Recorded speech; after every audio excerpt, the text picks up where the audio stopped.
Is going on, guys? Jetxc here, and man, it's good to be back. Sorry, I've been away for a bit. I've definitely had some time to myself. I went on a little bit of a vacation, but anyway, we're back, and I wanted to make a video talking about Snowbreak 2.5 because I know you guys may have saw my video just talking about the Snowbreak live stream in general and my reaction to it, but I kind of want to talk about it because 2.5 has been an update that we've been waiting for a long time.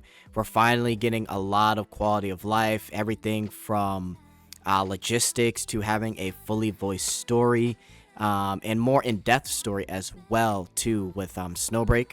So it's really good to see things are coming together for 2.5, and we have a new Yao and Jetxc alt that we're honestly I've seen a lot of excitement for. My personal favorite out of the two is probably going to be Jetxc for sure.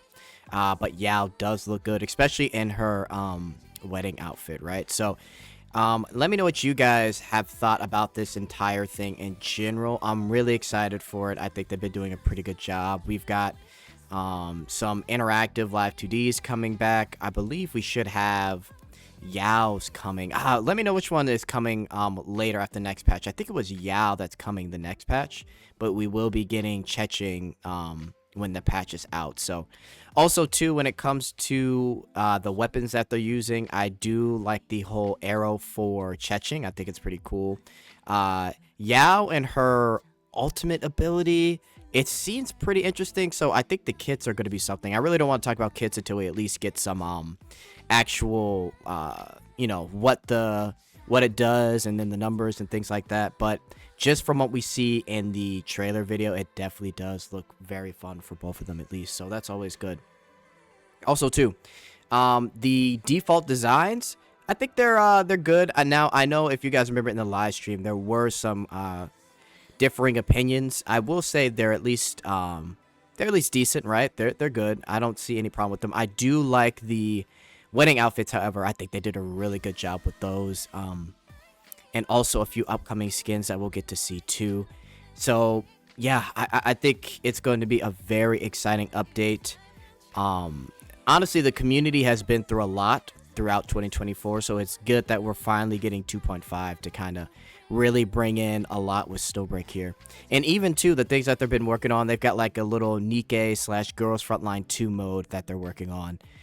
If you guys remember seeing that at the end of the live stream, where they did mention they're going to be putting the jiggle physics to the test with that new game mode that's supposed to be coming out, plus the new Star Master 2. I mean, oh my gosh, guys, there's going to be a ton of stuff to do. I don't know if you guys remember, but I was playing the hell out of Star Master when it came out for Snowbreak. I was playing that for a good couple of hours. So, yeah, it's going to be pretty exciting to have a new area for Star Master to do. And we got fishing and stuff too. So, nothing but fun stuff. Now, there's been a lot of drama with Snowbreak. There has been a lot of back and forth. But I want to also talk about how well Snowbreak did in 2024, right? So, and this is very important because it highlights a lot of information that you think is happening with Snowbreak, and it just actually turns out to be completely untrue, right?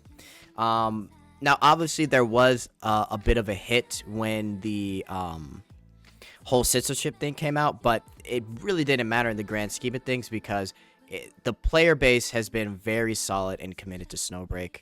The devs have even said, even after the fact that they're still, even after the fact of the censorship, they have said that they're going to make the game regardless in the eyes of the fans, with the idea of they're making a lot of fan service. They're going to keep the master love. So that's why they have made it easy to essentially uncensor the game.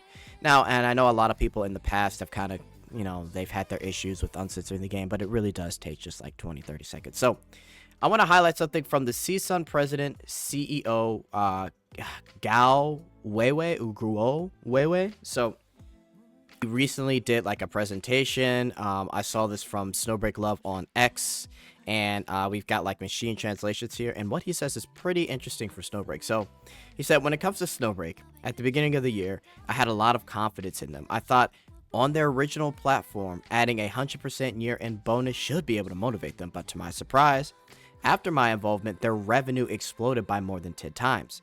It's truly an incredible thing. Although to be exact, the increase is 17.4 times, as you can see in the big chart, and overseas it's 8.8 times, and this is in terms of revenue. I can't discuss the exact data here, but in terms of cost, it's truly remarkable, as Mr. Zhao just mentioned it. Just mentioned it's like a second leg of CSUN, so it's so significant that it's like having another leg for the company. From my perspective, this is CSUN's second game to surpass a billion in revenue. Can we give them a round of applause? Yes, not. And then he says, and this might have been an issue with translation, but he says, yes, not revenue, but profit income that crossed the 1 billion mark within a year. Now, that is very significant, guys. A billion in terms of won is 136 million USD, but that is profit. So that's after expenses. So that means the revenue that they made was much, much more. And a lot of PU people that, you'll use, what's it called? The gotcha revenue charts. This just goes to show how inaccurate those gotcha revenue charts are, man. Like, essentially what he's saying is, and I decided to try and do some estimate numbers here, right? So I looked up some data. On average, companies spend around 60 to 80% on expenses, right? And then after those expenses, you get your profit. So the estimated revenue in from the estimates that I did, they've made well over 200 million. Right? They've made well over 200 million in 2024 with Snowbreak. To be exact, a little bit over 215 million, maybe 220.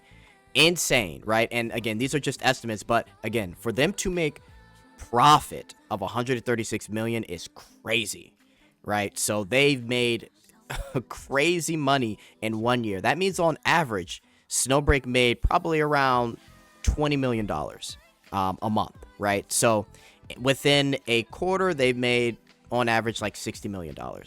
And again, those are just averages. We don't know the exact numbers, but again, to have the profit be over 136 million is pretty insane to hear. So to continue, yes, not revenue, but profit income that crossed the 1 billion mark within a year. I think in terms of our attitude towards players, our dedication, passion, and love, we have moved many players. That's what has allowed Snowbreak to achieve what it has today, and I really believe it wasn't easy to get here. I hope Chengdu team can continue to rise with this opportunity, and in the gacha game space, my vision for them is for CSUN to one day stand alongside certain gacha game giants in Shanghai. So he's talking about like the Genshin Impacts, Honkai Star Rail, Wuthering Waves, right? Competing head to head. That is my vision for them. So absolutely insane how successful Snowbreak has been. And again, when we think back to a lot of the drama, like a lot of the voice actors having to quit, they had no other choice but to quit. All the drama that was basically said in a roundabout way, like within like a riddle or like a kind of like a bunch of hints that were dropped by Mumu saying that this is mostly due to drama between bigger companies, which is why Snowbreak is getting messed with so much over the past year. I can see why, right? It's a master love game, right? Which is what they call it in China. It's a harem game, essentially, where it's an all-female cast. It's a bunch of fan service, and it's making a lot of money, almost to the point where it could compete with a lot of the bigger gacha games. So Snowbreak has done a super good job for itself, and I really can't wait for this update. Again, recently with 2.4, I've been having a lot of fun with Booba-chan, so 2.5, I really can't wait to see the update here, guys. But yes, Snowbreak is in really, really good hands, and it is a super successful gacha game, and it has really had a crazy year, to be honest. So let me know what you guys think. Are you excited for 2.5? I know I'm excited, so I'd really like to hear what you guys think in the comments. But hey, guys, I'm out. I'll talk to you later. See ya.